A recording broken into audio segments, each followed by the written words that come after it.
Hello, everybody. Welcome to another Comic Boom Comic Source collaboration. This is your DC Spotlight for the week of June 10th, 2025, 2026. Yeah, how time flies. Coming to you on June 11th. Sorry it's late, everybody. Again, real life stuff gets in the way. I've been so busy, I haven't even been putting out other content other than Spawn Daily. I'm hoping to rectify that. It's just like we're about to open two new restaurants for my day job, and it's like sucking up all the oxygen in the room. Plus, I had all the panels I had to host last weekend for Phoenix Fan Fusion, and I know these are all first world problems, but when I can't review books and get my thoughts out there, it. I know it. I don't know. It bothers me because I said I would do it and I haven't. Yeah. Because there's a lot of great news going on. There's a lot of cool stuff.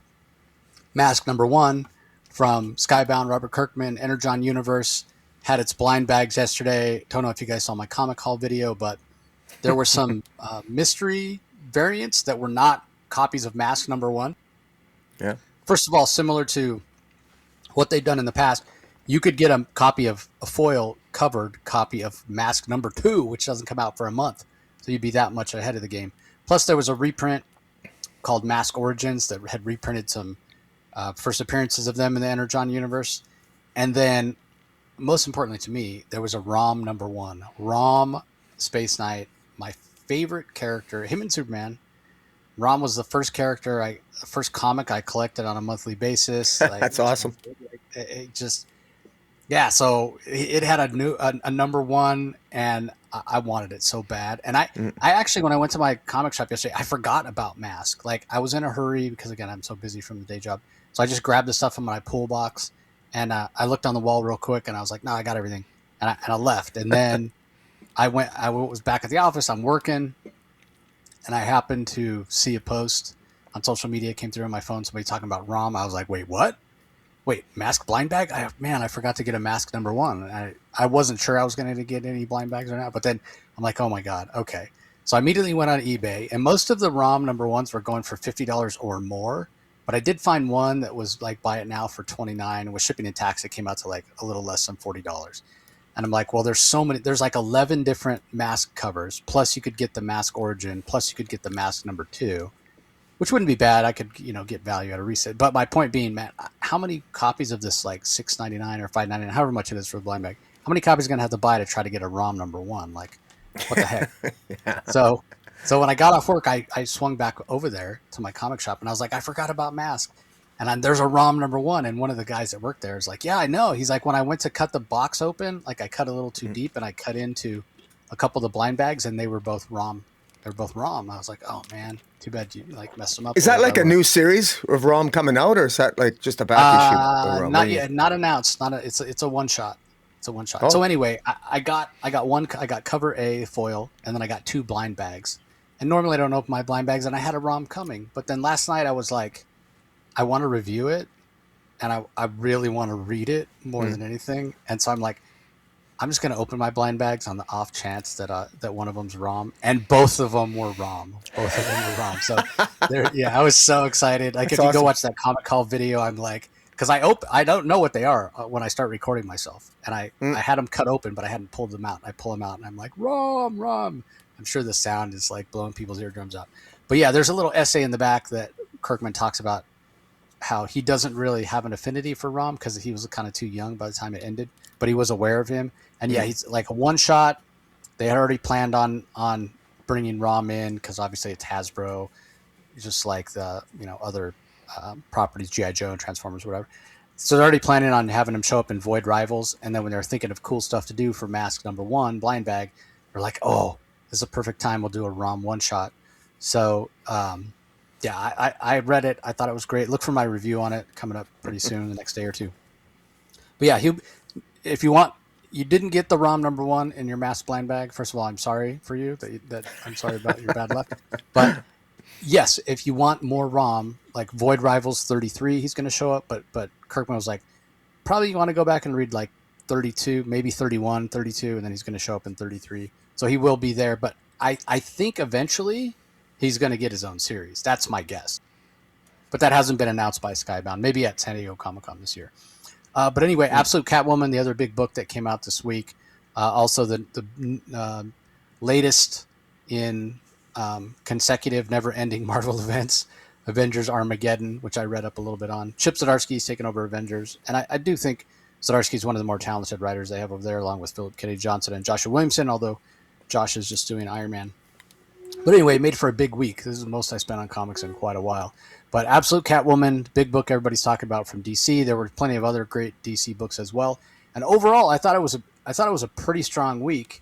When I look at my rankings, there's probably only one book that I thought was subpar, and even my book that's like second from like 11 books, even my number 10 ranked book, there were some issues in it, or with it rather, that I had with it, but not necessarily to do with the book itself, which we'll get to when I talk about it.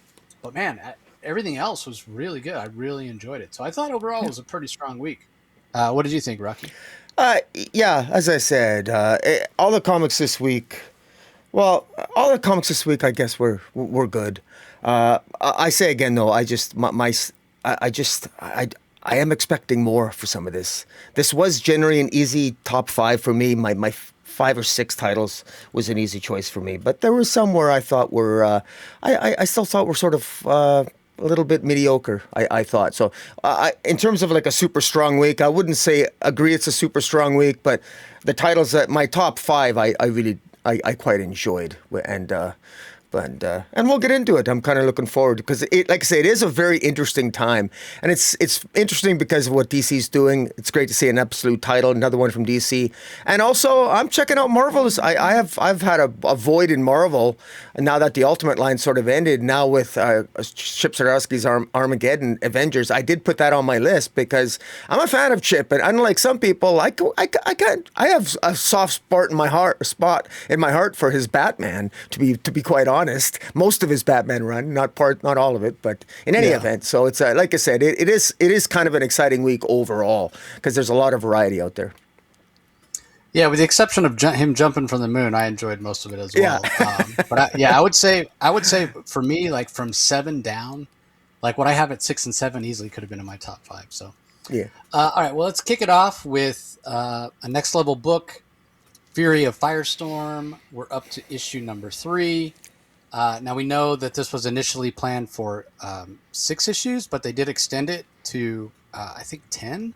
But I'm hoping they're going to make it an ongoing. I mean, if you've been listening for a while, my whole theory of this is actually Absolute Firestorm, which would be crazy because again, we've talked about. I think it did sell out actually. I think the first issue did end up selling out, but just nowhere near as many eyes on this book as there would be if it was called Absolute Firestorm. So anyway, written by Jeff Lemire, art by Rafael Della Torre, colors by Marcelo Maialo, letters by Lucas Catoni.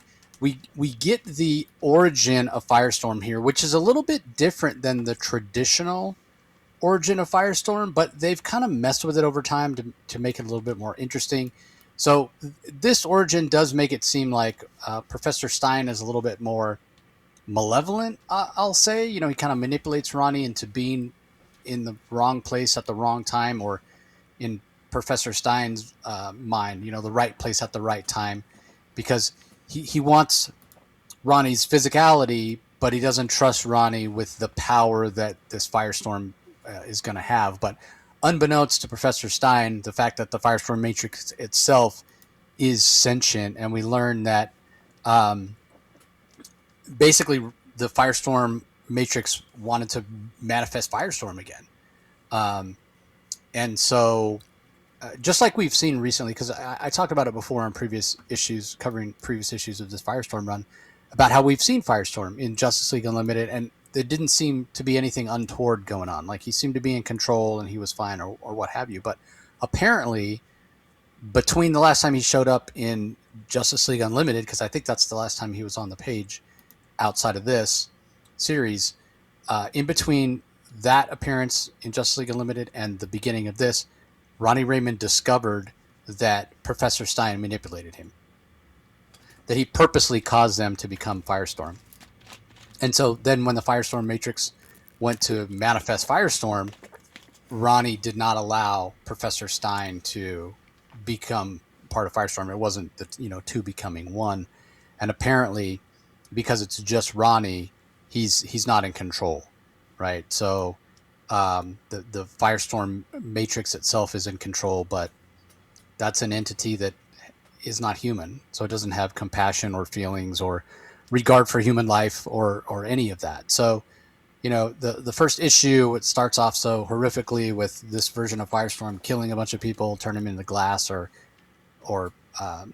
chalk or whatever it is that he was doing in that town in Colorado. And I was like, whoa, whoa, whoa, whoa, whoa! This is so out of character for Firestorm. Well, it's not really the Firestorm we know, right? The Firestorm that is controlled by Ronnie Raymond, physically with mental influence from Martin Steen. So, I guess I buy that. I mean, as I always say, we got to believe what we're told by editorial. It still feels wrong because it still feels like it taints Firestorm to some extent, because people are still going to look at him as, hey, he did these horrific things. But maybe he can go back and fix it with his powers. Who knows? But again, this sort of behavior and this kind of extreme consequence is why I was like, well, in my mind, I'll make him the absolute Firestorm. And then that you kind of come to expect that stuff from Absolute, right? Like we're talking about Absolute Batman last week, and I said new appearances and shock and awe are the two engines that drive Absolute Batman. And you could sort of extend that to shock and awe being the engines that drive the Absolute universe in a lot of ways. Scott still talks about it all the time. This is kind of these main characters like dialed up to 11 or maybe dialed up to 15, whatever. We're going past the usual limits as it were. So I'm really enjoying this. I thought that I think the Rafael Della Torre art is really good. Kind of similarly to some of the other books, and the kind of a running trend that you'll hear me say, it's not the cleanest art. I've seen him do cleaner art than this. Like I think back to even when he did the Penguin book, right? The art, the line work was a little cleaner, even though that was colored in kind of a darker color palette because it's crime noir. But this is a kind of a different color palette as well. It's not that bright color palette, and I wouldn't expect it to be, because in a way this is not a superhero book. In a way this is almost a horror book because of the horrific things that Firestorm's doing. So the art, the style that Della Torre is using with a little bit more textured line work and the more muted color palette definitely work visually. So yeah, I'm really enjoying this. And kind of on that note, it's got me going back and digging out my old classic Firestorm issues. And I think like if you're one of the people that follows me on social media, I post a cover every day of something. I started off at the first of the year and I did my entire run of ROM Space Knight, and now I'm in the middle of posting the entire run of my Ghost Rider run, the first volume, Johnny Blaze. I'm going to switch to a DC title next, and I think I'm going to do Firestorm, the classic Firestorm. So yeah, I was going through and digging out some issues the other day. Anyway, what are your thoughts on this, Rocky? Well, people should pick up and reread Doomsday Clock, because this is picking up on Jeff Johns' sort of revitalization and reorigin of Firestorm as exists in Doomsday Clock. And I can't take credit for this because my memory's terrible. I credit a Bleeding Cool article, which frankly had reminded me and said, yeah, this was Ronnie Raymond. In the pages of the Doomsday Clock story, it was Firestorm that where it was mentioned Professor Stein lost a son, and then he worked on the Superman project as he does here, and very clearly is with Professor Stein's motivation, because he created a weapon to use to protect the Earth against humans, against superhumans, metahumans. He manipulates Ronnie Raymond. So it was not an accident, and that is related to the Doomsday Clock story, which I never really thought about that. That wasn't really on my memory. So that's interesting. So I got to go back and reread that because I'm actually curious. I haven't done that yet, but it's interesting. I don't know how that fits into our, because I like your theory. I would like to see this become the absolute Firestorm. I don't know how that will fit, but in any event, it's interesting. It actually adds some complexity. I like the fact that Professor Stein is he's complicated. He's flawed. He made a mistake. He was willing to sacrifice and do whatever I mean, Ronnie Raymond really was genuinely a pawn. I mean, he wasn't trying to prop up Ronnie or help him out because he felt sorry for him or anything else. He used him because Ronnie Raymond wasn't smart enough. He figured he probably wasn't smart enough to figure out that he was a pawn. And upon Ronnie Raymond finding out, at some point, whenever Ronnie Raymond found out, that caused some sort of shift and schism, and the sentience that was this Firestorm Matrix sort of took over Ronnie Raymond, and we think may have killed him, or maybe Ronnie Raymond is somehow still there in the consciousness of the Firestorm Matrix. We don't know. He could be dead. But in any event, there's a complexity to this in issue 3 that I really like. And this actually pulled me in. I'll be honest, when I first read this issue, I never really noticed all this. I really credit that Bleeding Cool article because I just plain, you know, I was a fan of Firestorm, but I never really connected the dots like that. And so I actually feel that this is more interesting. I thought this was like a major revelation what Professor Stein has done, and I guess maybe it's less of a revelation than I realized because of Doomsday Clock. But in any event, very well done. I thought the art was good. I thought it does have more. I like them. It has a little bit more of a horror vibe to it. It seems like there's a little bit more at stake. I actually like the fact that these are more flawed characters. And there's more to come back from. Professor Stein has something to be forgiven for, and what he did was quite reprehensible. And what will Lorraine O'Reilly think, Firehawk, and especially moving forward. I like the power set that Firestorm has. I like how he sort of handily takes out Supergirl, takes out the Justice League. It's pretty cool. I like it, and I'm really looking forward to see how far this goes. And so far, I'm kind of glad this series was extended because very clearly I have more faith in Jeff Lemire now because I thought this story was going to be a little bit slow and boring, but no, it's ramped up, and it's a heck of a lot better than I'm not really enjoying his JSA. And but his Absolute Flash is picking up, and what I hope to be Absolute Firestorm like you is picking up too. Yeah, I kind of don't think it'll work out with the Absolute Firestorm thing. It just made so much sense early on. As far as Ronnie being dead, like we have seen Ronnie in this series, right? Like he's been like walking in that forest, and at one point he comes upon Firestorm. And so, yeah, is that some sort of like limbo? Is that mental places in his mind? So I don't think Ronnie's dead because I've always been under the assumption that the Firestorm Matrix requires a physical body to manifest. So I think it is Ronnie's body that the Firestorm Matrix is using. So it comes down to, was his consciousness destroyed? So is he in that way dead? I don't think so. But again, we haven't seen him in a couple of issues, so we'll have to wait and find out. All right. Up next, we have I'm going to talk about the backup first. So there's a backup that gives kind of context of Joe Mullane that's written by Stephen Underwood and Morgan Hampton, with art by Aletha Martinez, colors by Matt Herms, and letters by Dave Sharp. And so, as I suspected when I talked about the first issue of this Justice League Dream Girls, a DC Pride event, issue number 1, when we had a Batgirl, Kate Kane backup. So it looks like we're going to have backups in each one. And I did really appreciate this because this is more context to Joe Mullane before she ever left Earth than as far as I know, than we've ever gotten before. And so I appreciated that contextualization of her because she's always felt a little bit like a Mary Sue to me. She came on the scene and she had her own series, and she was like super powerful and capable, and her ring was different than other rings or whatever. And we were told how great she was, but we were always told and shown that she could be pretty formidable as well, but never the way that she earned that. You know what I mean? So, similar to how we've talked about John Kent in the past, when his John Kent, son of Kal-El, son of Superman, whatever series came out, and he was being called Superman, and I felt like, hey, I like John Kent well enough, but this doesn't feel earned that he's being called Superman. So I like this context for Joe Mullane because I like her as a character.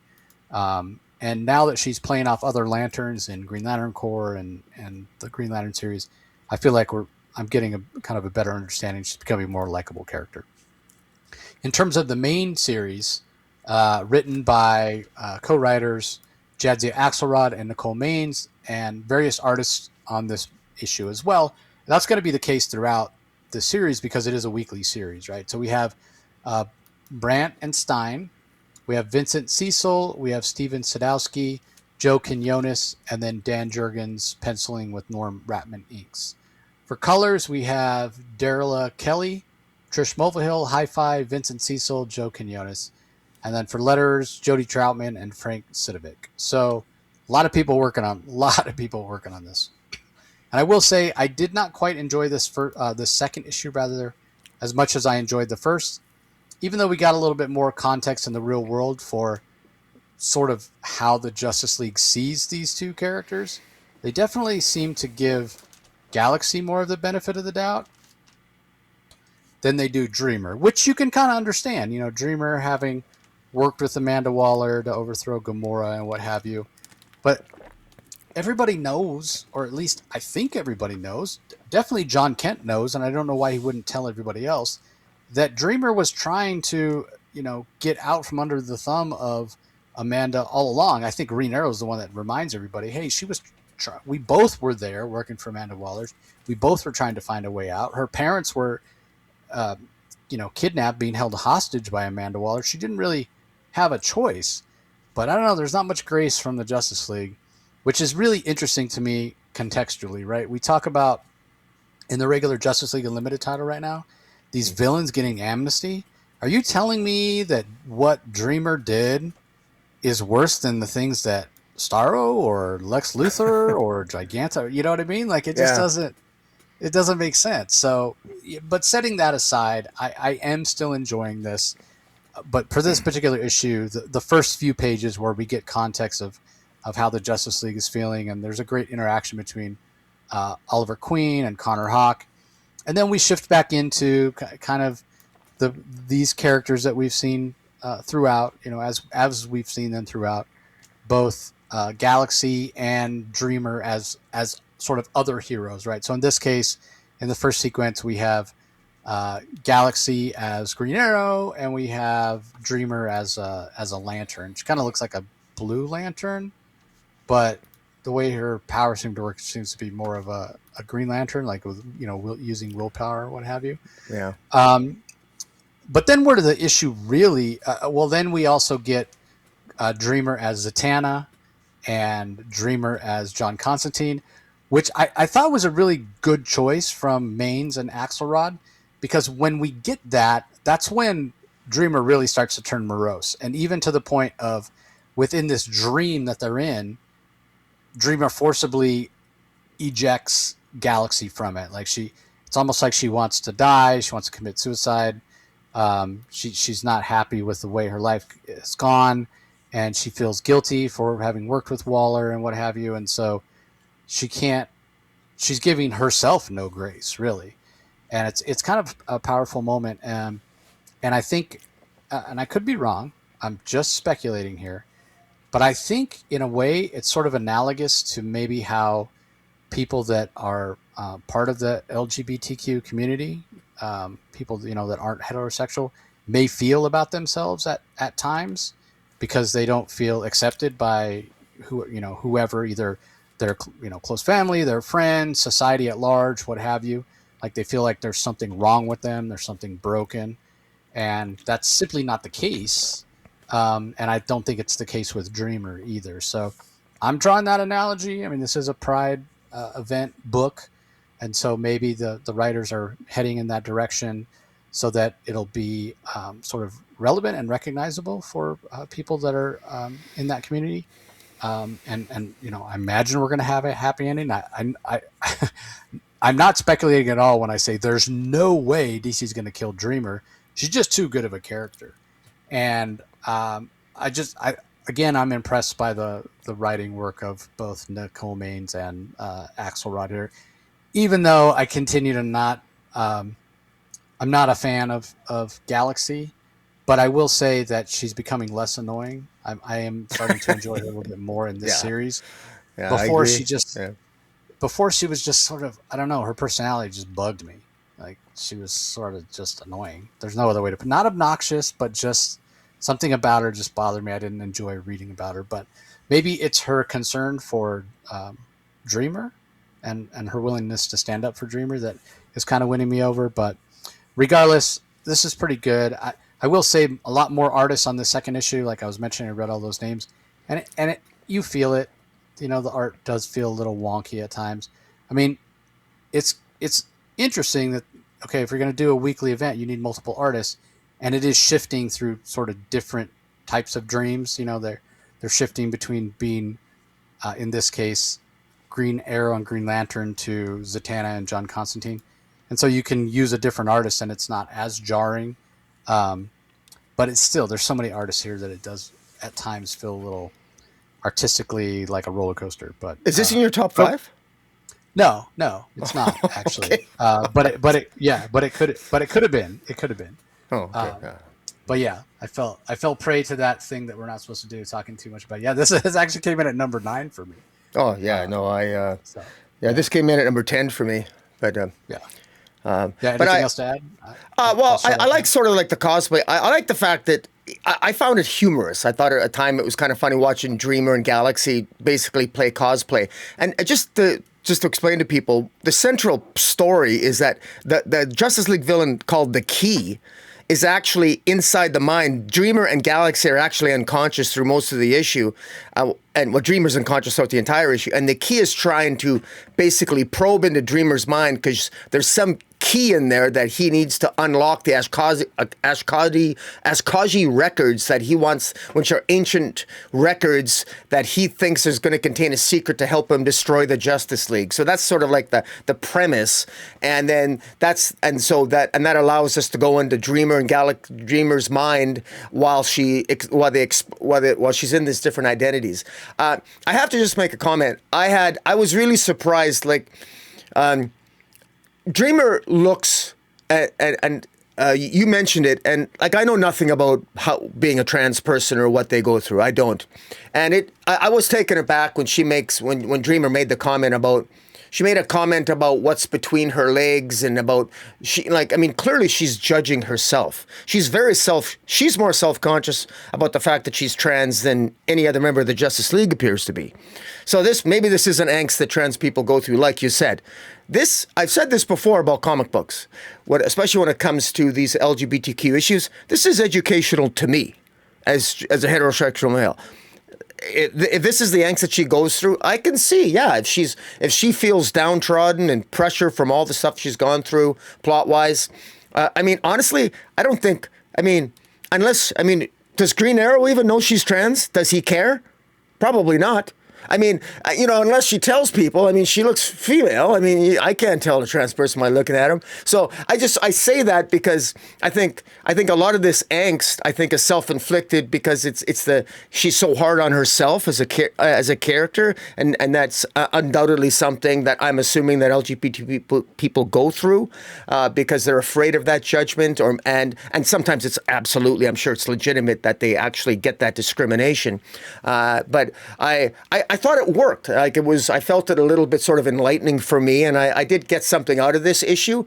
And and plus it was entertaining, and I really liked the art. And I also like the Joe Mulane issue at the back because it's a good backstory to her Far Sector series, which is almost like a good little prequel saying who she was, because she, of course, is an LGBT character. She has a same-sex love interest in the Far Sector series. So this was the fact that we now know she was engaged on Earth before she went off to the Far Sector is revealing in that respect as well. So overall, this was pretty good. They're covering a lot of ground here, and the dream sequences allow the introductions and the inclusion of other LGBT characters like Extrano, who is sort of like the Doctor Strange of the DC universe, which I kind of like. Yeah, Connor Hawke showing up. He's another one. But right. I think you're 100% right. Like, she's sort of assumes everybody knows that she's trans. Again, I think out of like fear of rejection or what have you. But I'm kind of the same way. Like, I don't necessarily recognize somebody as being trans. You know what I mean? Like, I mean, I've met and interviewed Nicole Maines. She's a very beautiful woman. I wouldn't have known, Yeah. otherwise.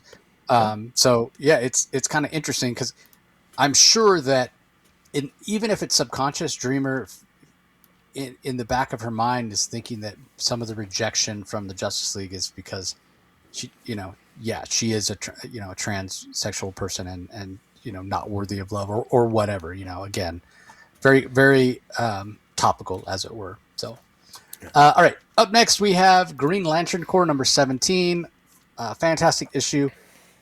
We have the writer and the penciler. They're credited as storytellers. So Morgan Hampton, Fernando Pasarin, and then inks by Eau Claire Albert, colors by Eric Prianto, and letters by Dave Sharp. So interesting. I mean, that probably was Morgan saying, hey, Fernando's really contributing more than just, pencil jockey.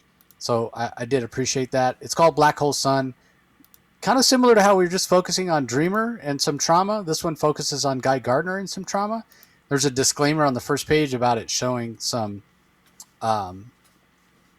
depictions of child abuse, which we know that Guy Gardner had an abusive father or what have you. So I really enjoyed this. Now, you're going to have to turn your comic sideways to read it, Yeah. which at first in our little press portal, I was like trying to turn my head and trying to read. I was like, man, this is kind of annoying. And then I realized, oh, wait, at the bottom, there's a little circle that you can click that rotates the comic, which, yeah, Rocky's displaying it correctly here. So he discovered that circle as well. Yeah. But that I was like, oh, this is much more enjoyable. Not that the story wasn't enjoyable before, but man, what incredible context for Guy Gardner. Guy Gardner's always been a character for me that I liked him in terms of his comedic relief, but in terms of him as like a superhero, never really resonated with me. It's kind of funny, actually, because I was on a panel. There was a couple panels I was on at Phoenix Fan Fusion that I didn't host, and one of them was, are they a superhero? And the guy that was hosting the panel would throw out these names, and then us along with the audience would debate on whether or not we felt like they're a superhero, right? Like, and one of the ones that he threw out was Guy Gardner. And the consensus of both the panel and the audience was Guy Gardner was not a superhero. Because, Oh, wow. part of the definition of being a hero is what you do when no one's watching. And Guy, yes, he'll do the right thing, but sometimes he's got to be dragged kicking or screaming to do the right thing, And his motivations are not always the best. He's considered a misogynist. I think that's the primary bad judgment against him is that I think he's presumed to treat women badly, and Ice has has always had a dysfunctional relationship with him, and I mean, you're not wrong, but it goes beyond that, misogyny, machismo kind of thing. But yeah. I also don't think he doesn't just discriminate against women. Like he definitely, he has almost this, old fashioned. I was going to say old school, but no, it's like this old fashioned way of looking at the world that just doesn't gel with like the current like society. Like he's like, he needs to be like back in the like 1910s or 1920s, like back then when things were just, and not to say things were it wasn't right that the way that people were persecuted back there, but that's sort of the built-in prejudice that he has against various people for various reasons. And then he always has the chip on his shoulder, right? That has to do with him not being selected as the first Green Lantern from Earth, Hal Jordan being selected. I mean, I don't know what the official origin is, but at one point, like currently, but at one point it happened to be that Abin Sur's crash site was closer to Hal Jordan than it was to, because he crashed like in like Utah or Nevada or something, and Hal Jordan was on the West Coast, and so he was closer as opposed to Guy Gardner that was all the way in Baltimore on the East Coast, and that's literally the only reason. So he's always had this chip on his shoulder. So I say all that to say we get a little bit more of a touchy-feely Guy Gardner in this one. There's still plenty of comedic relief, especially when he faces his older self, and his older self like bangs him around the inside of the event horizon of the black hole. Like it's a brilliant sequence from Fernando Pasarin. But yeah, seeing the older guy and then the concept of Guy actually embodying all of the entities is really cool as well, and how they sort of undo the catastrophe of last issue with the black hole and what have you. Like, it all just works really, really well. Now, in terms of like big scope with a bunch of characters and moving, a bunch of characters forward, I've talked about Morgan Hampton doing a brilliant job of that many, many times. This is not that, and it's maybe the first issue where it's not that. But in exchange, we get a deeper dive on Guy Gardner than I feel like I've ever read in any comic. And then you add in the Fernando Pasarin art, the gorgeous colors. This book, once again, is in my top 3. Whether or not it makes my number 1, you'll have to wait and listen. But again, I go back to those Arif Prianto colors, the wonderful character work from Morgan Hampton. Easy pick for my top 3. Easy. Green Lantern Corps, I think, is the most underrated book that DC puts out. I really think that. Like, I get that not a ton of people talk about Poison Ivy. It doesn't get a lot of mainstream coverage, but it's been nominated for an Eisner, and those people that know, they know, and they mention Poison Ivy here or there. I haven't heard anybody talking about how good Green Lantern, like, from when it started with Jeremy and Morgan writing together, I haven't heard anybody talking about how great Green Lantern Corps is, and it deserves more love, I feel like. Definitely in my top 3. What are your thoughts on it?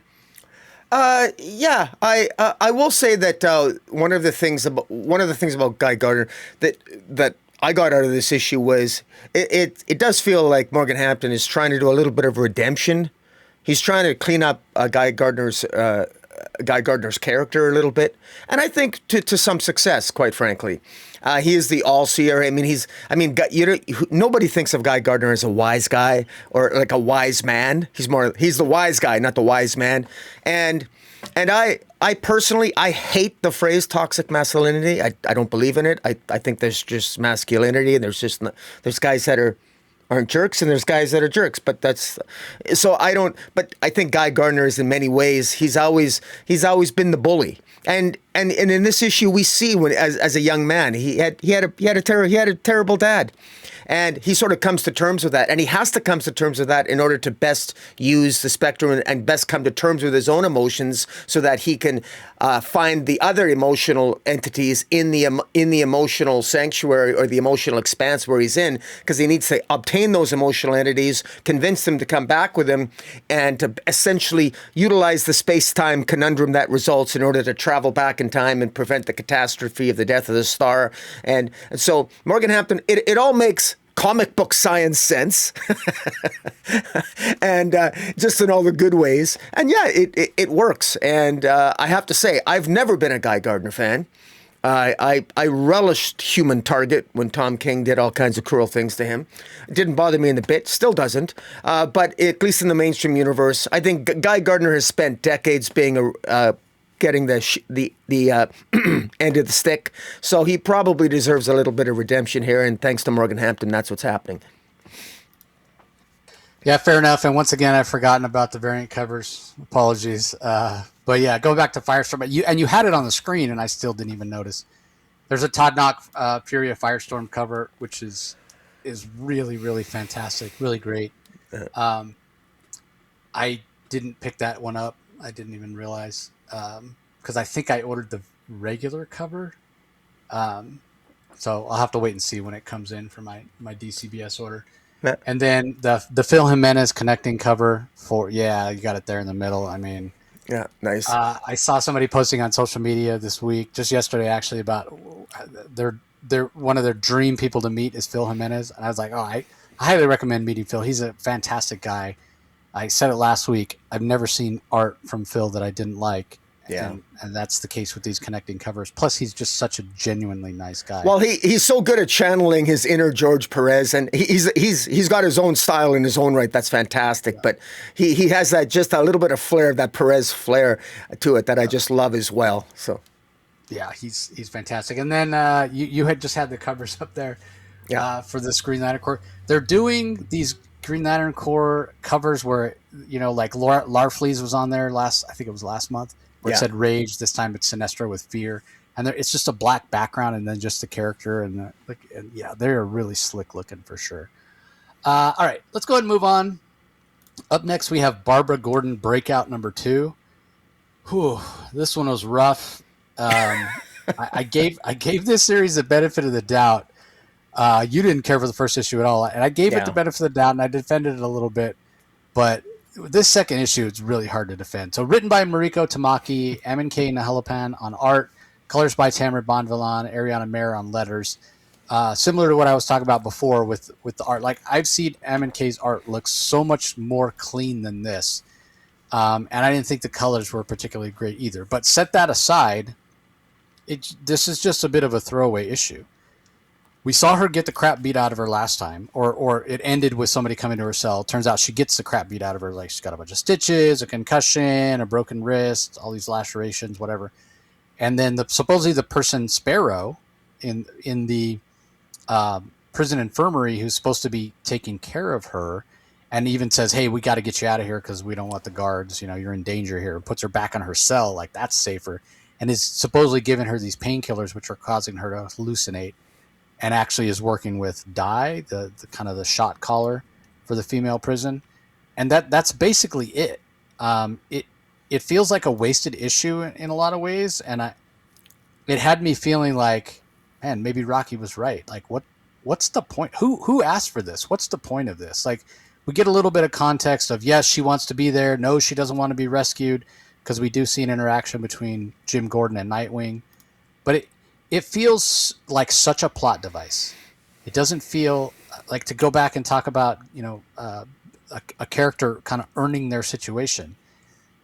This just doesn't feel like this is the way that the Bat family would do things. If there are people in that prison, in the Supermax, that are in danger, it feels like they would sneak in there in the middle of the night and rescue them and just put them somewhere safe. You know what I mean? And no one would be the wiser. You're telling me that Batman couldn't break in there, take these people that are in danger out? Exactly. That they all know are innocent and shouldn't be there. Like, just go and remove them, and then in the morning when the guards wake up, hey, they're not there. Nobody has to get the crap kicked out of them. Like, so this just it lacks the verisimilitude, to use one of Rocky's favorite words. And after the first issue, I was kind of holding out hope, but after the second issue, I can't defend this. So maybe with the third issue it'll swing back, but there wasn't anything I liked about this issue. I didn't care for the art. I didn't care for the line work, not the colors, where the narrative is going. It felt like, at least I said in defense of the first issue, hey, at least it's a Barbara Gordon series, right? Where Barbara's got some agency. Like, that was one of the positives. Like, if you could take one positive away from the first issue. So what do they do in the second issue? They remove that completely. She's got no agency. She's drugged. She's That's like, exactly really? right. Like, come on, man. Like, the one thing I could point to and go, if somebody didn't like it or whatever, I could point to it and go, well, but at least, Barbara Gordon's getting her day in the sun here. Nope. Yeah. Pull, remove that, take that, throw that out. Yeah, didn't like it. Didn't like it at all. And I would add to that James Gordon, her father, who's now a beat cop, he sent one of his agents in to protect Barbara Gordon anyway, his own daughter. Well, why's Barbara Gordon there if James Gordon can just send somebody in anyway? Or Batman can send people in. The setup is nonsense. I just want to say that Mariko Tamaki has made a name for herself. I think this is the second year in a row, possibly third, she's been nominated for an Eisner, mostly for independent work. My understanding is that, from what Scott Snyder said, or my understanding, you'll correct me if I'm wrong, is that they went to the various writers and creators and said, what characters do you want to write? And I'm thinking to myself, did Mariko Tamaki actually say, I want to write a Barbara Gordon series? Of all the things to do, okay, fine, but she's not saying anything new here. How many times in a Barbara Gordon story have we gotten the usual PTSD flashback with the Joker breaking her back? or shooting her in the spine. That's what we get here, because she got the crap beat out of her in prison. She wakes up, she's got visions of the Joker hitting her. Maybe it's hallucinatory. Maybe the true villain will, once it's revealed, will have something to do with, Barbara Gordon reliving her trauma again or something. But this feels like a story we've been told before, not next level at all. And I just feel like, I know Mariko Tamaki's a capable writer. I actually still remember fondly. Her Detective Comics run there. You and I seem to enjoy it. I still think actually that's her best work at DC, if I'm honest.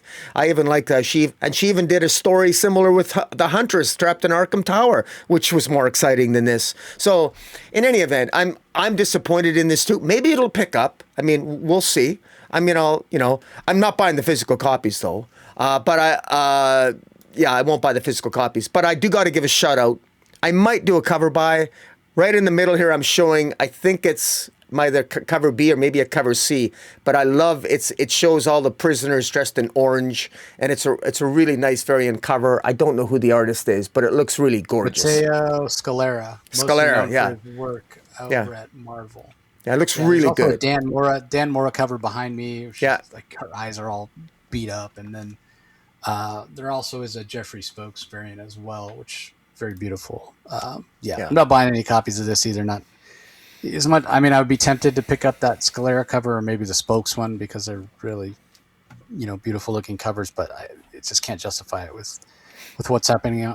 Because I agree with you. It's completely feels like we've been down this road before. So instead of next level, we're getting past level.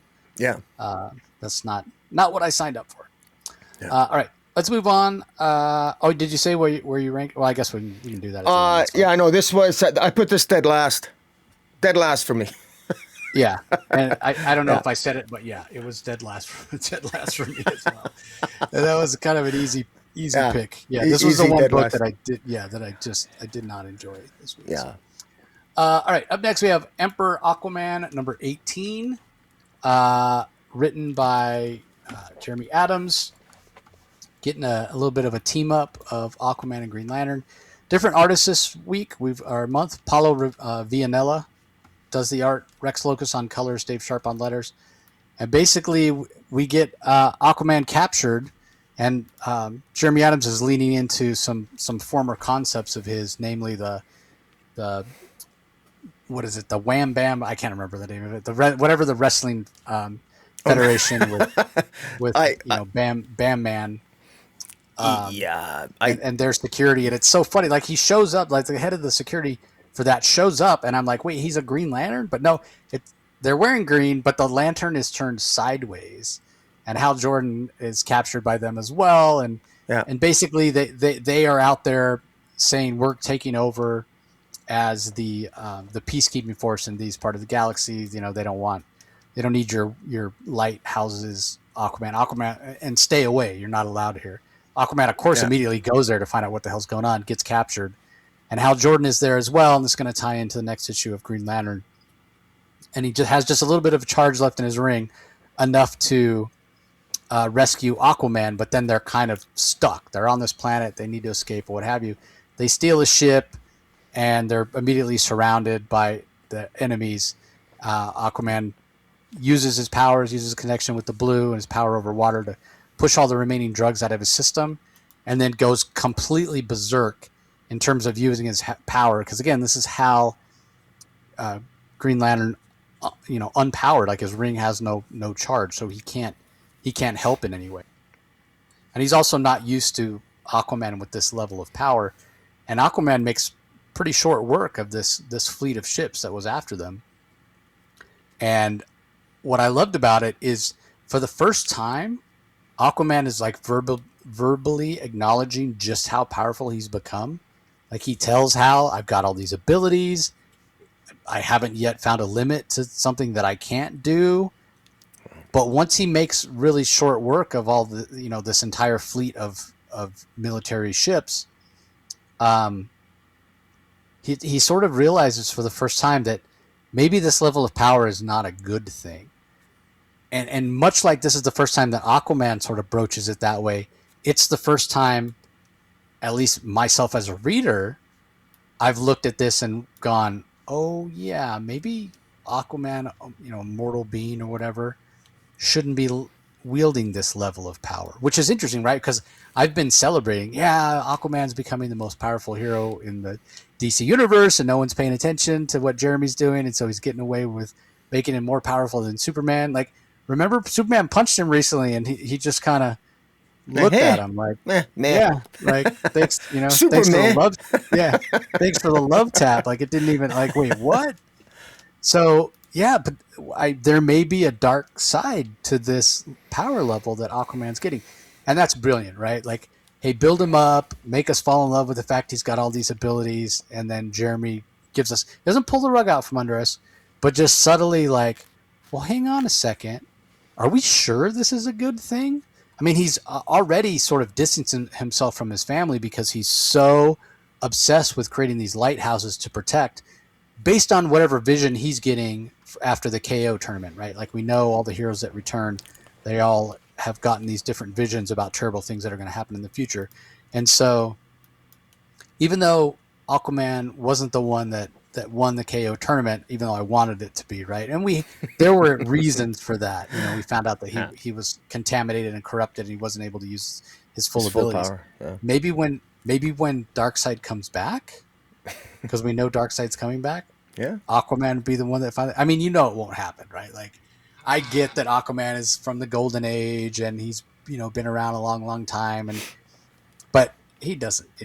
People aren't wearing Aquaman pajamas to bed. They're not putting Aquaman pillowcases on their like Superman's the guy, or Batman, Wonder Woman to some extent.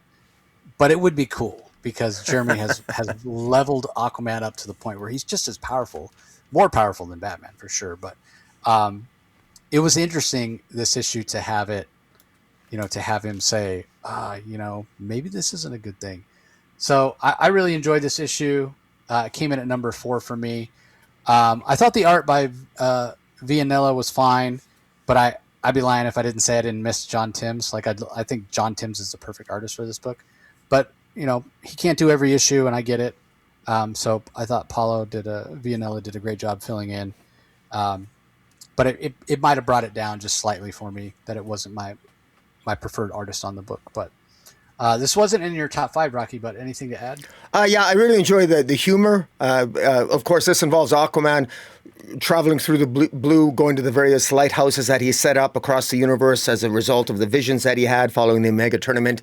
And I like the fact that he's on the OOEC outpost, and the OOEC has patented the name Corps, and they're going to the lawyer in me loves this. They're going to sue the Green Lantern Corps because the Green Lantern Corps apparently forgot to patent the name, the Corps, and so legally they're going to be sued. And they even copy the Green Lantern symbol. It's on the side, but they also never patented the symbol. So the Green Lantern, I mean, I don't know, is DC Legal should get involved in this. I'm surprised Jeremy could do that, but in any event, I thought it was funny, and but this is exactly why. Getting too deep in the law in a comic book, you don't want to do that because it just pushes people away. I'm just sort of a rogue element. I find it kind of humorous, but I enjoyed the humor. I thought the action was great. I loved how Aquaman can. I mean, he's not only sucking the water out of prisoners, or pardon me, out of the soldiers, but he's literally sucking rain out of the sky, turning it into ice, downing spaceships. I mean, and he's doing this just He's just essentially doing this on a whim.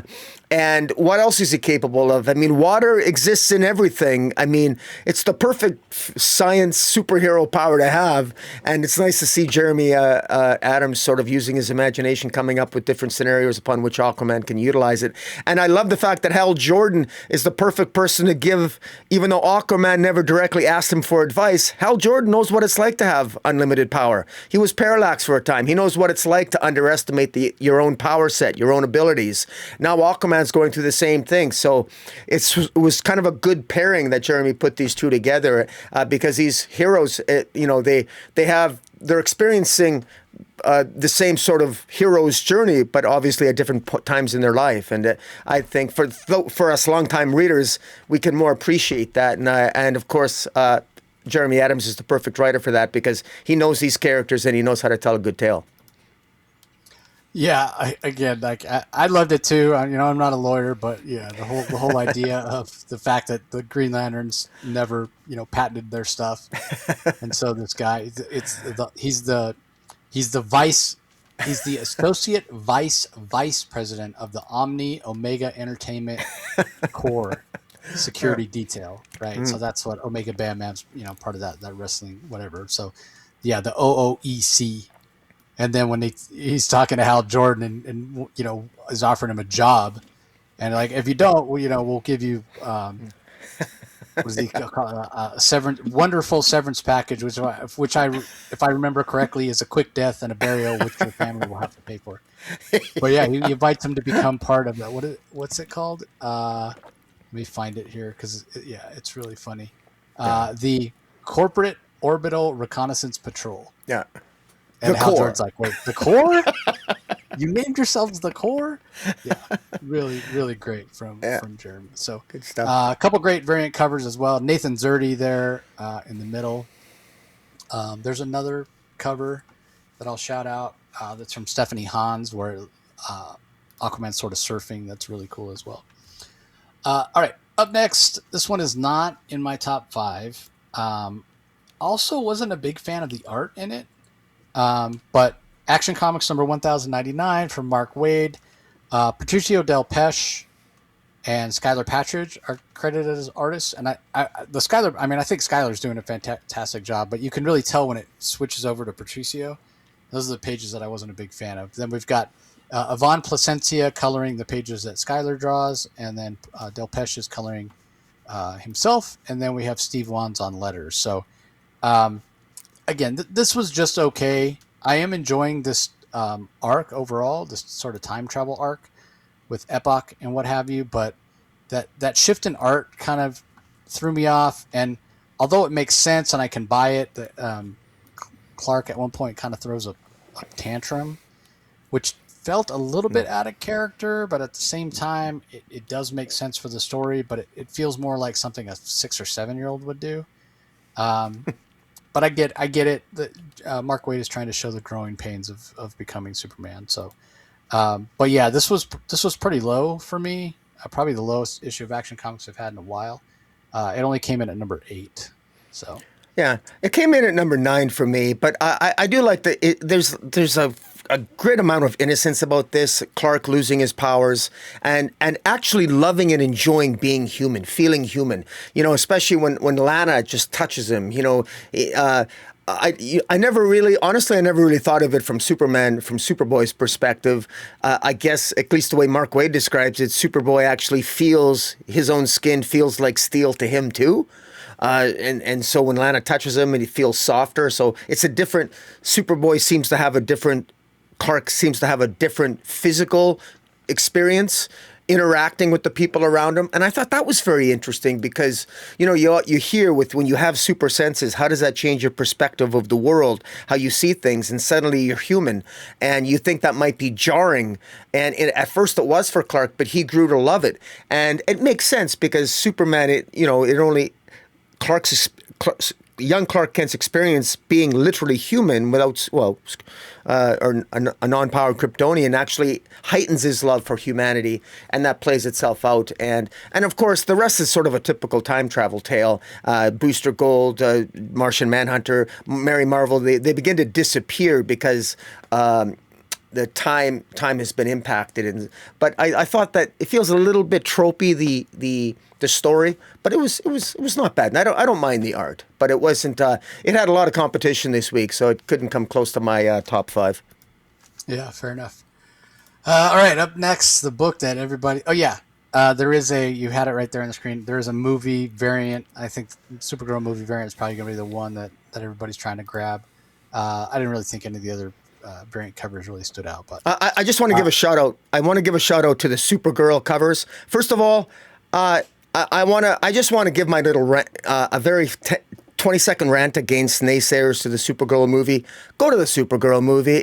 I think it looks great, even if it's not 100%. I love Supergirl Woman of Tomorrow, but I mean, even if it's not reflective of that, it looks like a lot of fun. I love the variant covers here. The Supergirl movie covers. There's so many of them. So many of them are awesome. They're great. I'm gonna take my daughter to it. Enjoy the Supergirl movie, guys. And I'd love to hear that the projections for the movie are getting higher and higher. I mean, support DC. I think this is going to be a good movie. I don't care what political commentary the actress might have. I mean, people focus on the wrong thing. It's a superhero movie, for God's sakes. Relax. Take a pill, relax, go sit back and enjoy it. Buy some popcorn, sit back and just enjoy the movie. The negative Nellies out there sometimes is just, good God, get a life. I mean, it's a superhero movie. Just enjoy it. Anyways, my rant is over. Okay. Yeah, the thing about it, like, they like to, kind of poo-poo on things, and it's a little bit frustrating because it's like they think, like, if the Supergirl movie is successful, it invalidates their like, especially people that are fans of like Man of Steel and Batman versus Superman and that version of the Justice League or whatever. Like, they crap on everything. Like, just because it's not something to your liking doesn't mean, like, that doesn't invalidate it. You still have your movies. You can still go watch them over and over and over as much as you want. Like, go be in your own little corner and just leave us normal people. Yeah, I agree. So That's okay. We can both rant. It's all good. Yeah. It's our channel. We can rant. That's right. It's our heel and our beans. We can do what we want. All right. Up next, the big book this week from DC, Absolute Catwoman #1. I love that it's called The Yarn, because the whole idea of yarn being a story that you tell. Yeah. But also obviously with cats and yarn and what have you. Now, Scott Snyder and Shea Grayson are both credited as writers. Scott's been out there left and right this week, like, giving all the credit to the rest of the team. Like, almost feel like his name is on there so that it'll sell just in case. But really, these other creators have done the heavy lifting. And I'm sure Shea's bounced ideas off Scott, and Scott's come up with some stuff as well. But he himself has been kind of deferring the credit to Shea Grayson. So she's really doing the heavy lifting for the writing here. Bengal is the artist. We've got Giovanni Nero on colors, and then Lucas Catoni on letters. And I mean, this was so good. I had high expectations. I've read stuff from Shea Grayson before that I really enjoyed. She did a series in Scott Snyder's Dark Spaces imprint at IDW. Okay. Can't remember the name of it right now, but I'll look it up. That I really, really enjoyed. And so I was expecting high, I had high expectations, and they were definitely met and probably exceeded. So, I really, really enjoyed this. And I'll talk a little bit more in detail, but I want to give Rocky a chance to go first on one of these. So take it away, Rocky. Well, first of all, what a pleasant surprise to have Absolute Cassandra Cain show up. Wow, I wasn't expecting that. And in such an epic fashion. I love it. I absolutely love it. And I couldn't help but to sneak ahead. And I think you're the one that sneaked me as future solicitation. We got a one-shot coming out of Absolute Cassandra Cain with Absolute Lady Shiva 2 as well. So, oh wow, fantastic. Cassandra Cain, for those who know but don't care, I'll tell you anyway, Cassandra Cain's always been one of my favorite DC characters. So it's just fantastic. I love it. And I really love... I love how Shea Grayson approaches Catwoman here. And what I like is that she is not a female version of Bruce Wayne. Because we know Absolute Batman. And I'm not going to talk about Absolute Batman, but anyone who's listening to this review right now has read Absolute Batman. I don't need to tell you about Absolute Batman. But this is not a female version of Absolute Batman. Very, very different. I think she's both Cuban and African American, or black and Cuban, I think. Brazilian and Cuban? Cuban and Brazilian. Okay, fair enough. Anyways, hot, gorgeous. My Pyrian fanboy is met by all these fantastic covers. And she Selena Kyle is 25 years old, and this issue starts off with her apartment being raided. She's 25 years old. She's about to retire at the age of 25 because she's been a successful thief for 10 years, and she used to be part of a gang of thieves called the Calicos that they broke up, and her friend Holly used to be part of that, and Holly shows up in this issue. But basically, Selena Kyle, she's young, she's rich, she's 25, she's gorgeous, very different circumstances than her young friends over in Gotham City. And she seems very well adjusted. She seems sexy. She seems to have she's already got her. It seems like Selena Kyle, this absolute Selena Kyle, to me, she seems like a woman that really has her shit together. She knows what she wants. She is vibrant. She's gorgeous. She's powerful. But oh boy, does the SHIT hit the fan in this issue. Somebody attacks her. They want to steal. Holly wants to recruit her for something, shows up at her apartment. She's attacked. Somebody's trying to look for something in her apartment. She's attacked. She ends up chasing them. And then she's trying to rescue Holly from a character who is ultimately revealed to be absolute Cassandra Cain. What's going on? I'm not really sure. Is Selena Kyle? I think we know that her retirement plans are going to likely be cut short. She's going to be dragged into something because I can't imagine in the absolute universe with those omega particles that anybody gets a happy ending. And there's no way the powers that be are going to let Selena Kyle retire at the young age of 25. Where's the fun in that? I have faith in Shea Grayson. This is a great opening issue. And, I think the art has its own sort of sexiness about it. I also love this. I was pleasantly surprised. I really I particularly love the take on the motorcycle, her motorcycle, which kind of turns into a cat, which is kind of cool. There's some creativity here. And hey, if anybody criticizes her motorcycle, I mean, if Batman can have a Tonka truck as a Batmobile, she can have a glorified mechanical cat-like thing as a motorcycle. Anyways, I had a lot of fun with this, and we got a central mystery here. I'm curious as to who this absolute Cassandra Cain is, her origin, how is she involved in all this? Is there going to be an absolute League of Assassins? Where's absolute Lady Shiva, et cetera, et cetera? Just everything just about this just sort of really whets my appetite in all the right ways. And yeah, easily this was in my top 3 this month. So sounds like it was in yours too, I think. Yeah, definitely in my top 3. And you're right, she is African American and Brazilian, so Afro-Brazilian. Okay. Not Cuban. I was mistaken. Yeah. Also, that as soon as this was put in our press portal, we got an email from DC Publicity asking anybody that has the ability to review books. You couldn't spoil anything, but please go read it and just post on social media like your thoughts, whatever. No spoilers and like no full review or whatever. So I did, and at that time, and I've read this thing I think twice since then, so for a total of 3 times. It hits me more and more each time. Like, you didn't want to talk about Absolute Batman, but I'm going to talk about him just a little bit, and I'm going to talk about Absolute Batman as a blunt instrument that attempts to bludgeon his enemies, and that's sort of the feel that we get. Like, to me, Bruce is such a dichotomous character. I feel like he hasn't been fleshed out enough as a character. And I know he's intelligent because he's made all kinds of crazy designs and whatever. But at the same time, and maybe partly it's how big he is physically, I just get this sense that he's not, like, yeah, he's smart, but he's not sort of shrewd. There's a naivete to him. You know what I mean? Like, where he's not necessarily thinking things through, but that's okay because, again, everything to him is a nail and he's the hammer.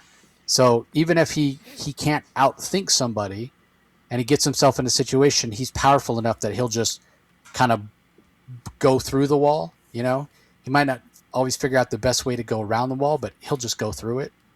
And that's the way he is. And that's Absolute Batman.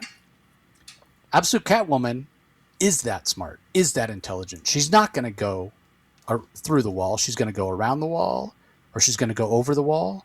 Or even maybe a more appropriate analogy would be when somebody puts the wall up, they don't realize she's already ahead of you. She's already past the wall. You put the wall up behind her. she's 3 steps ahead of you.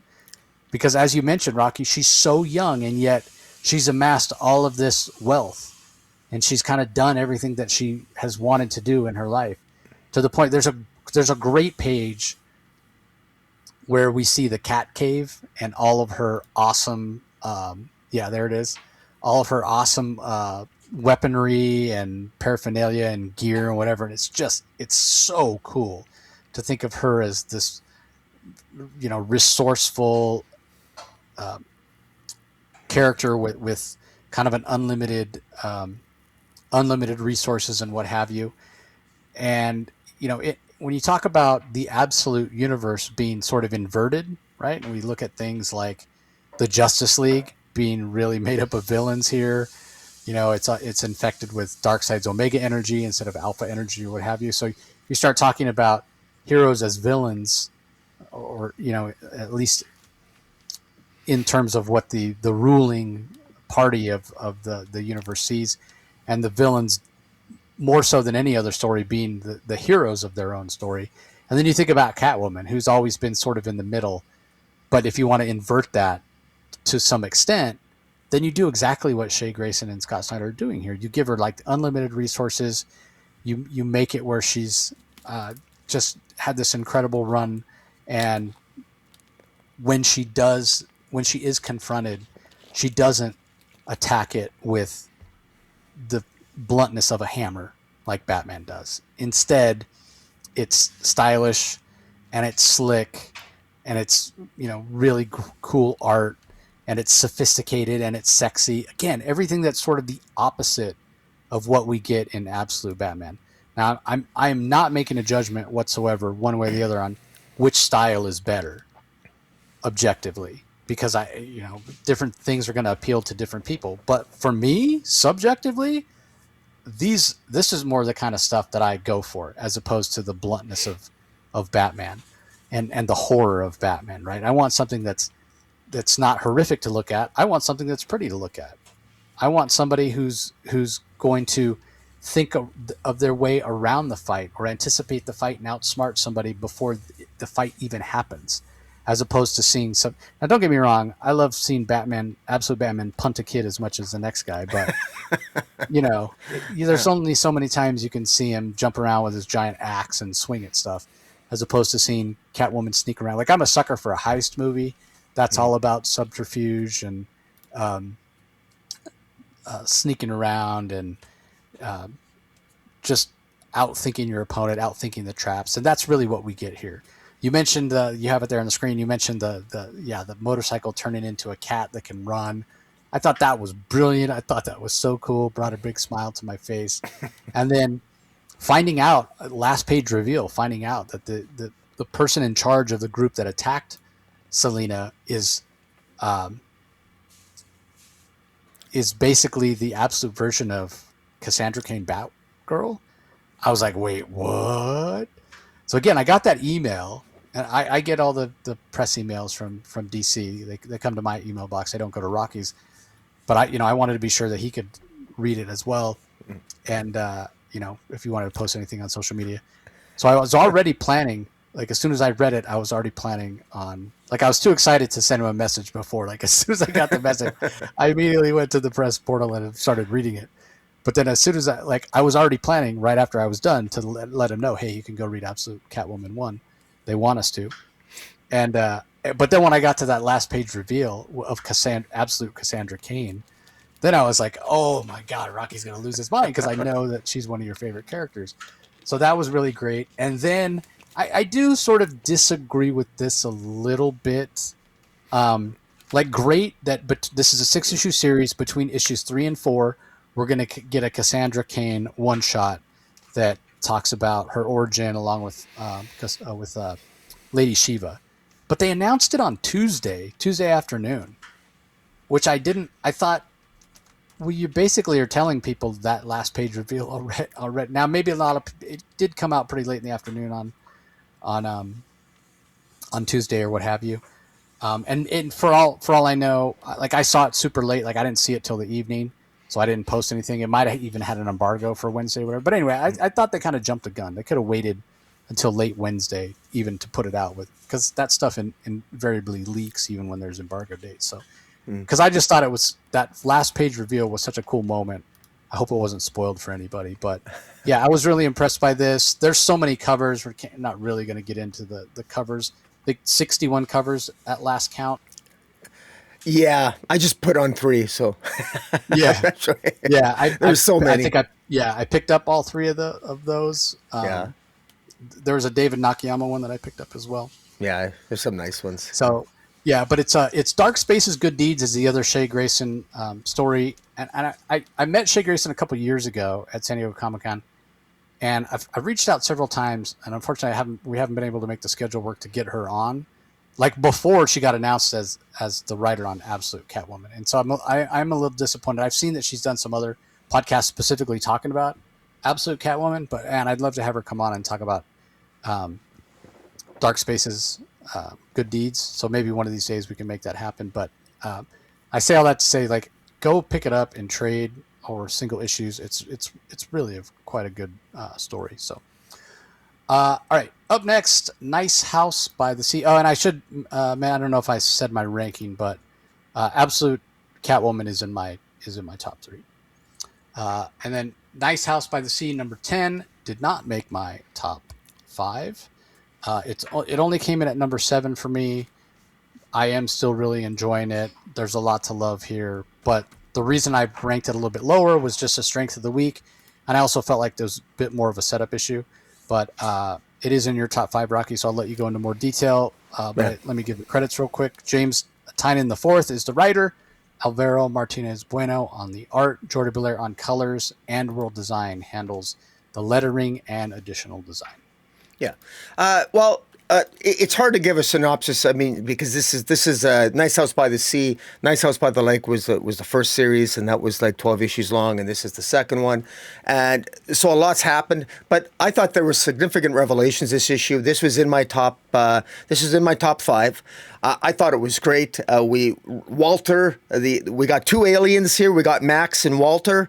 They both have chosen their 10 people that they want to survive the apocalypse, after the apocalypse. And the 2 houses are sort of battling against each other. Max makes a move here, starts to actually literally kill some people in the household. And Walter is revealed ultimately to be alive. What we suspected was that he is in fact that dog. So I mean, a lot of the stuff. I feel rewarded because a lot of the finer points that I picked up on, my suspicions were correct, and I can't really do justice to it here to the people listening, other than to tell you that this is very much a series that I highly, highly recommend it, that you will be absolutely rewarded if you pick up the trades of Nice House by the Lake and Nice House by the Sea. And this is right issue 10. This is heading toward, I'm sure it's going to be a revelation to number 12. There's some suggestion here, because both these houses remember Armageddon as occurring on a different day, that maybe both houses have been deceived, and maybe the Earth is still alive. Maybe this is just a game being played by these 2 aliens named Walter and Max, who have assumed human form. So what's going on here? There seems to be they might all be being manipulated in some part of some master game. So anyways, lots of stuff. Again, the mood, the tone, the art, everything is so wonderfully set up. And even the characters, I'm finally starting to recognize the characters more and really get into it. For people that are just getting into this comic, it's going to take a while to get acclimated to all the characters and familiar with all of them. But I mean, it's almost like a Breaking Bad series, or it takes a while. It's a slow burn, but it's well worth the effort if you take the time. And yeah, this is a high recommend for me. Easy top 5. Yeah, still a book I need to make time and go back and reread and get caught up. But yeah, the stakes were definitely raised in this one. Like I said, bit of a setup, but watching Max take some people out was, whoa, that's crazy. Yeah, and I love that there's the character sheets in the back that give the context, because yeah, it's a big cast, hard to keep track sometimes. All right, up next we got Supergirl number 14, Supergirl Hero of Candor, part 4. Writer, artist, Sophie Campbell. Colors by Tamara Von Vlon. Becca Carey on letters. This just missed out. I went, like I said, my 6 and 7 easily could have been in my top 5. This almost made it. She gets a new suit here, and she gets her cybernetic implants healed in a lot of ways. And I loved the way Sophie Campbell fit, because I speculated, like, how's this going to work? Whatever. And man, that first page where she shows up, comes walking out of the wreckage with her new costume on, gorgeous. I mean, you kind of get the look on the cover, right? But I thought the page inside where she comes walking out of that wreckage in her new costume was even better. Yeah, that one. She just looks gorgeous right there. Like, great. Loved it. So, yeah, like I said, just missed out my top 5. What are your thoughts, Rob? It came right in at number 5 for me. This is a series that has grown on me, and I have to say, this series has dealt with almost like child, almost like young teenage love, young teenage tones and feels and themes. It's adult themes, darker themes, themes of Genesis, themes of murder, themes of rebellion, themes of politics. It's dealt a little bit. It's dealt a little bit with everything, and because of that, it hasn't been. I know some other reviews. I've listened to some other reviews. Some people have criticized it for that reason. That this is a series that hasn't made up its mind in terms of what it wants to be, and I can understand that, but at the same time, I like it. Because the simple fact of the matter is that Supergirl, there really is different iterations of Supergirl. She means different things to different people. And to be quite blunt, I think the movie might even struggle with that. I liked sort of maybe the darker tone of the movie, but there's some people even going into the movie, like the naysayers, saying, well, I want more, they want more of the hope and more of the... Well, I kind of like the Lobo. I like the darkness of it all. I love Tom King's Woman of Tomorrow. It deals with dark themes. And Sophie Campbell deals a little bit with all of that. But she brings a sexiness. I mean, she brings a sexiness to these characters and a vibrancy to them. And there is drama here. So there's teenage drama, but they're dealing with real issues of politics and civil war, of candor and rebellion and frankly, just good old-fashioned betrayal and right and wrong, insecurity, even in Leslar as she overcomes her insecurity to sort of stand up to Black Flame at the end. And boy, talk about thunder thighs, I tell you what. But, she finally stands up for herself. And it was, I have to admit, it was a little bit of a convenient ending, how Supergirl suddenly became cured, how, the Luthor showed up. Lena Luthor shows up and very conveniently just, managed to manipulate or change the genetic structure of the goo from the previous issues to cure her of her cybernetics. This was a convenient wrap up, maybe too convenient, but I didn't care because I had fun and it's been a blast. And it's clear that Sophie Campbell's having a lot of fun too. And I think this is a lot of fun. And I think that this, I will say it's called Reign of the Superboys. And I chuckle at that because Superboy he showed up once in one issue. I don't know why they have Reign of the Super. I don't know. That's the oddest marketing. I think that's a foolish marketing to call this Reign of the Superboys because, I mean, there's just no Superboy in here, really. It's kind of a misnomer. He might show up for 1 or 2 panels in here. And he's unconscious in this entire issue. Connor, it's a complete waste. But I don't care. That's just a marketing error in my view. So shame on marketing. He has one word balloon. He says, "Okay." Yeah, exactly. Thank you. He's like laying on the ground groaning. Yes, I stand corrected. But in any event, what's her name? What's her called? Black Flame. Black Flame. Yeah, she flies in and she's holding him and he's like unconscious.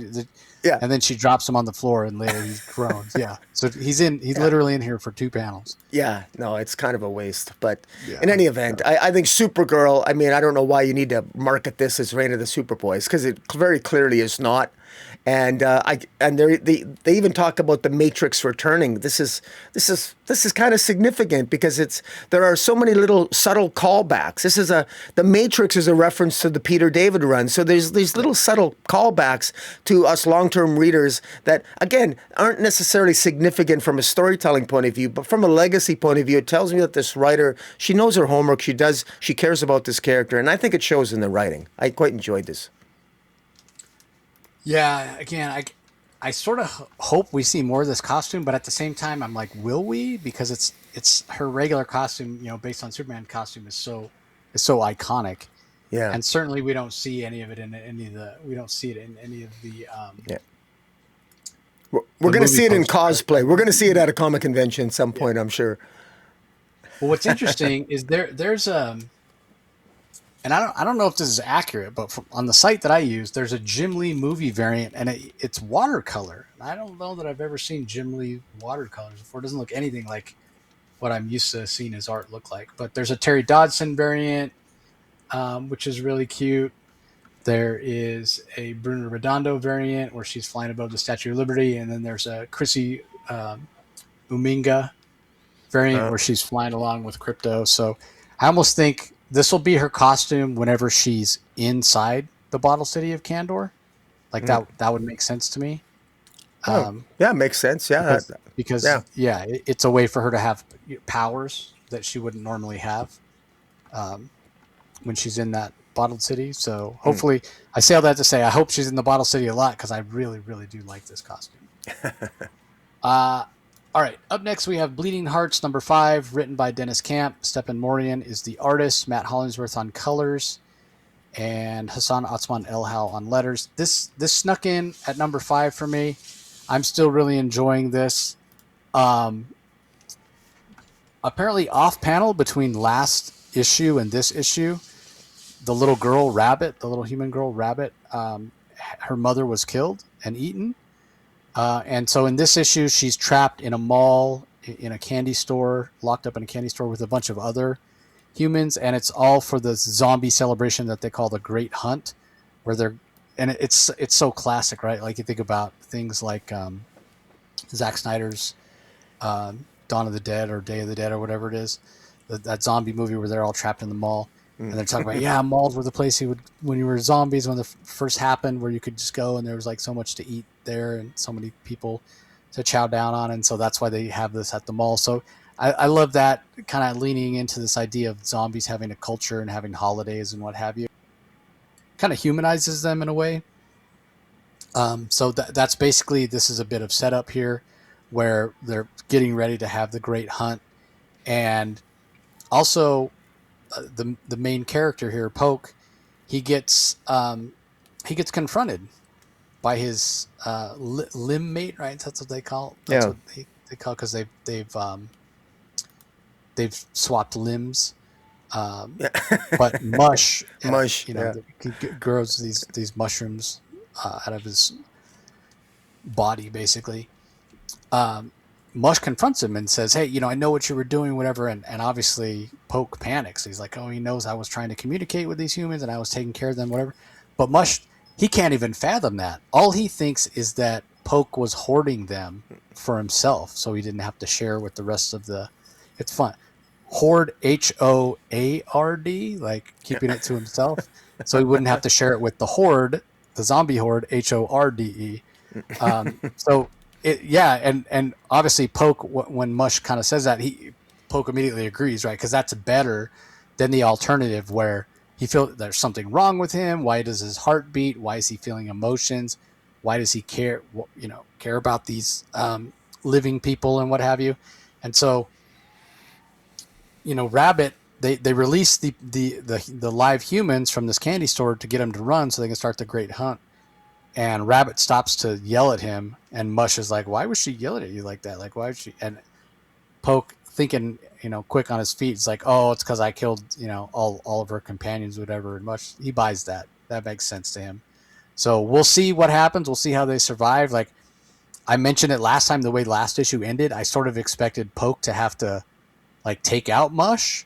But apparently Poke didn't even know that Mush had followed him. And captured Rabbit and her mother.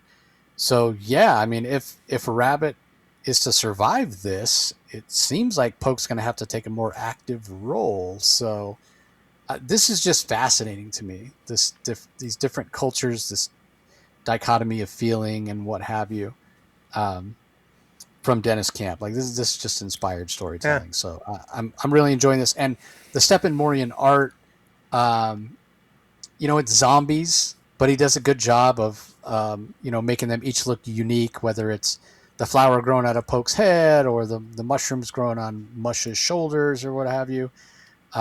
Really great storytelling, really great visuals. I think the colors are the right sort of palette to not make it bright and happy because it is a zombie story, but it's also not they're not overly dark where it feels like morose. You know what I mean? Mm.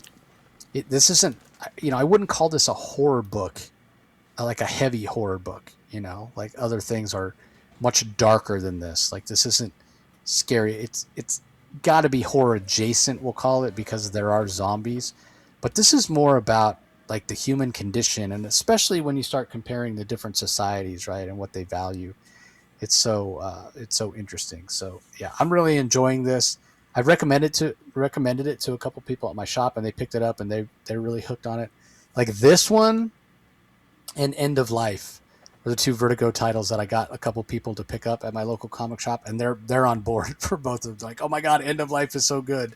And then Yeah. Bleeding, I mentioned at the shop yesterday, I was like, oh man, latest issue of Bleeding Hearts is great. And they're like, oh yeah, I can't wait to see what happens with Mush having captured Rabbit and Rabbit's mother. So yeah, another great issue from Dennis Camp. Brilliant. Like he's such a talented writer. And when I read this, like in a way, this is so straightforward compared to like Absolute Martian Manhunter. It feels like homework. Yeah. It's a pleasure. Like it's a pleasure to read this. It really Oh, for is. sure. So, Yeah. yeah. What are Yeah. your thoughts on it, Rocky? Yeah. This was in my top three, actually. I quite enjoyed this. I have to admit, I was a little taken aback. I felt like I missed an issue. It felt jarring. I don't remember his mother being killed last issue, but maybe No, I'm wrong. because they didn't show it. No, Yeah, the last scene is Rabbit's mother's like Mush has the mother thrown over his shoulder and is like carrying her and is like dragging Rabbit with the other hand, and then that's the last we see, last issue. So Yeah, that's why I said yeah, it happened off panel apparently. yeah. So, could she still be alive then? Maybe, who knows? Yeah, Or I yeah, would have. possibly. But in any event, I just thought how, because most of this issue consisted really of Poke talking to Mush, and Mush sort of and Poke being worried that Mush maybe found him out, but then Mush isn't too bright, and he doesn't figure out that Poke is clearly changing. He's becoming more sympathetic. Poke might even be changing into a human for all we know. He's starting to feel emotions and what have you. And so something's clearly going on with Poke, but he hasn't been found out yet. But what really got me was just how all of a sudden there's a shift in tone. And when we get into the mind of the young child who just wants to die, who says, I hope I can be dead soon too. So, I know everything about dead people. My mama and my daddy, my grandpa and my grandma and every friend I ever had are all dead. I hope I can be dead soon too. There's a horror. This is so sad. This kid wants to die. And so right in the middle of all this, because this is really weird, because on the one hand, it's kind of funny and humorous in parts. And it's sort of, even artistically, it's got some humor to it and it looks kind of crazy. But then all of a sudden you have this very serious tone to his child. This is horrifying. This is awful. This kid wants to die. And this kid has clearly been traumatized. And this kid is thinking nonchalant thoughts. Oh, well, my family's all dead. Maybe, hopefully, I can be dead too soon too. Oh, my God. And then Poke and Mush and all the undead. There's such a huge glaring disconnect. How the undead, the dead cannot relate to the living in any way, shape, or form. There's no empathy between these two species, and that's what's so fascinating about this. It's there's no relatability whatsoever. And the only one who can possibly relate between the dead and the living is Poke.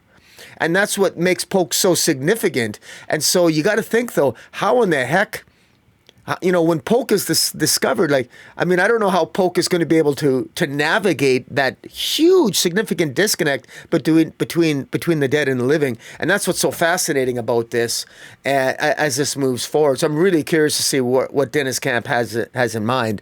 And just a quick aside. Yeah, the difference between this and Absolute Martian Manhunter is you couldn't be more different. I mean, the former I just don't understand. This one I love I've been thoroughly enjoying. Yeah, it's interesting too because you look at it as kind of an analogy, at least for politics in this country. Yeah. You know, you say no empathy for the other side. Yeah, Yeah. definitely Yeah, can. exactly. It's a commentary politically for sure. All right, last book we're going to talk about in detail is Batman Gargoyle of Gotham, Book 4 from Raphael Grandpa. He handles the art and the writing. Matt Lopes with Raphael Grandpa on colors, and then John Workman on letters.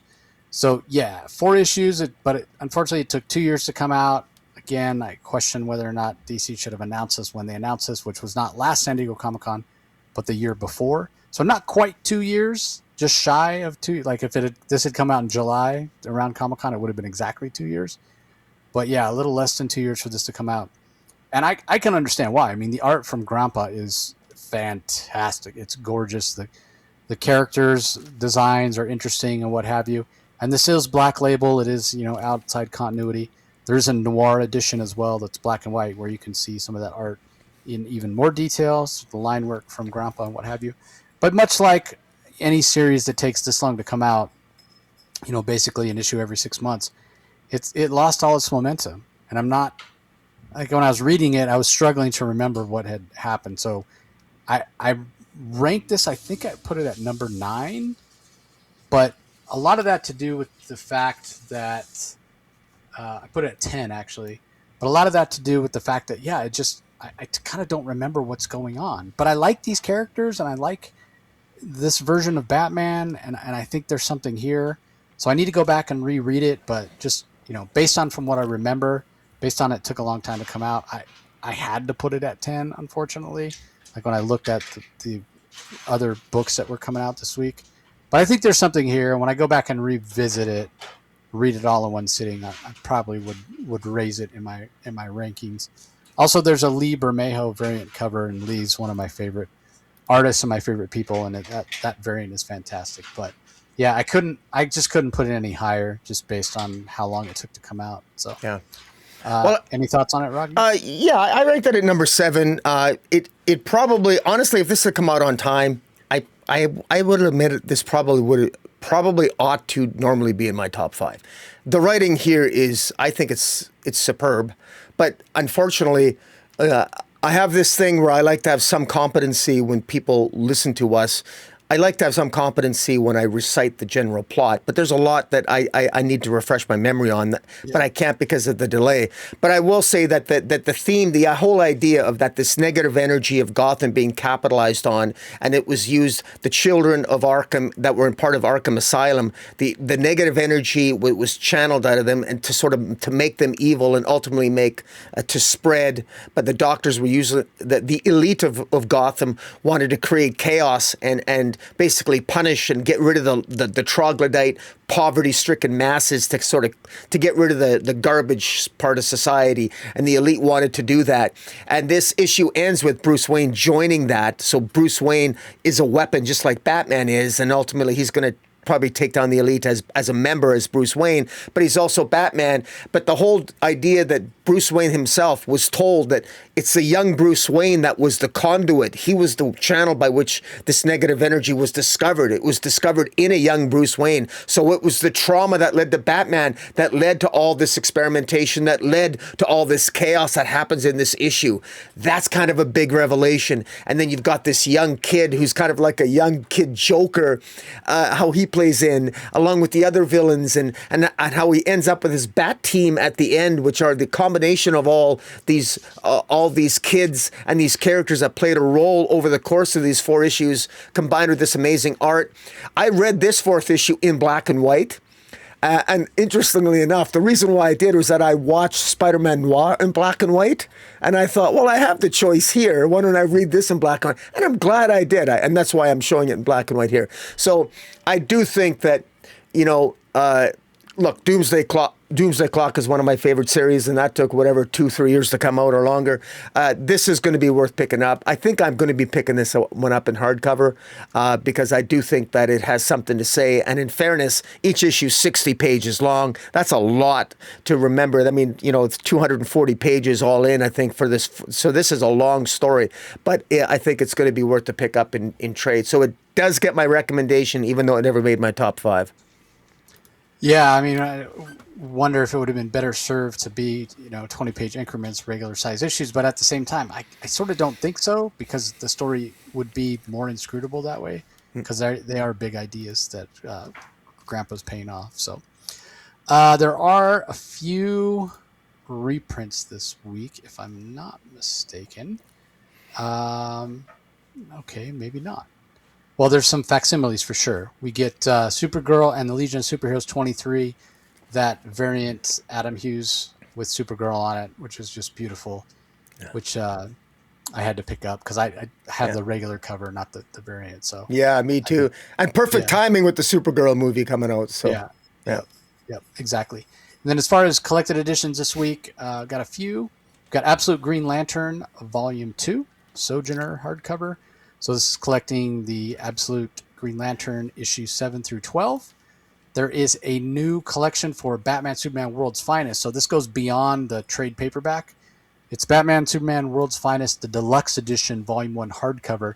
And instead of like a traditional trade paperback having 5 or 6 issues, this has the first 11 issues as well as the story from Detective Comics 1050.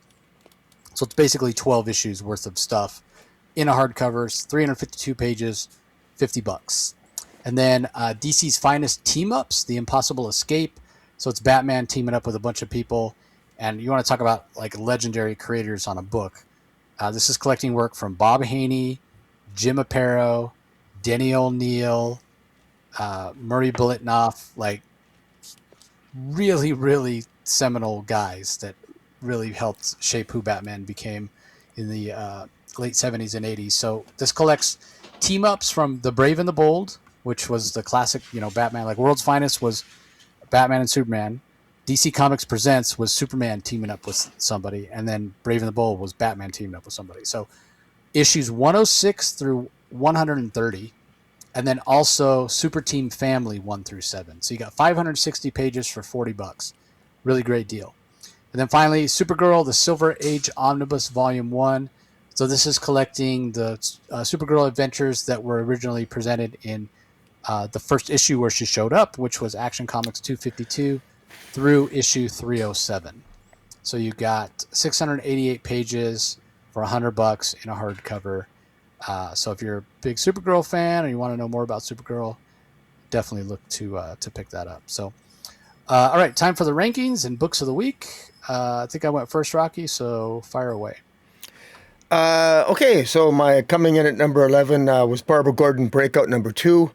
Coming in at number 10, Justice League Dream Girls, a DC Pride event, issue 2. Coming in at number 9, Action Comics 1089.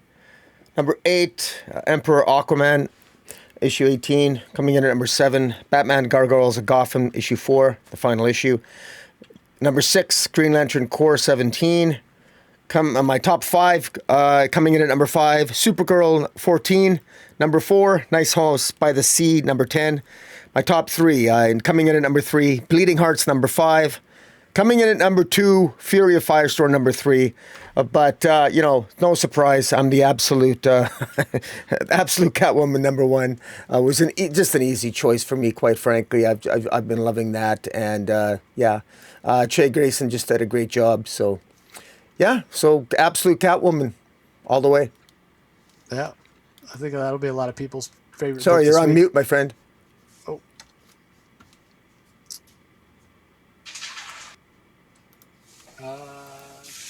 Can you hear me? Yeah, I can hear you. Yeah, go ahead. Okay, that's weird. I don't know why I was talking, but you couldn't hear me. I wasn't on mute. So anyway, yeah, I think that'll be a lot of people's favorite book this week. Anyway, for me, yeah, same as you. Barbara Gordon Breakout number 2 comes in at 11. I've got Batman Gargoyle of Gotham number 4 coming in at number 10. At number 9, Justice League Dreamgirls, a Pride event 2. At number 8, I've got Action Comics number 1099, which I didn't mention this, but we're about to come up on Action Comics 1100. Like usually they always celebrate 100th issue, 100, 200, 300, whatever. I've heard nothing about there being any kind of celebration for Action Comics 1100. Yeah, They it's didn't true. really do that much for Detective when they hit that number either. So anyway, I just thought I'd mention it. Number 7, I've got Nice House by the Sea, issue number 10. At number 6, I've got Supergirl 24. And my top 5, Bleeding Hearts number 5 comes in at 5. Emperor Aquaman 18 at number 4. My top 3, Fury of Firestorm 3 is number 3. And then for number 2, I've got Green Lantern Corps number 17, which means I've got Absolute Catwoman number 1 at number 1. I could not pick it. It's so good. It's so good. Like I said, I've read it 3 times. It's really great. Kind of on that note too, I've already read Absolute Batman 21. Have you read it yet, Rocky? No, I have not. No. Yeah, like for all the variant covers with Two-Face on it, whatever. Like,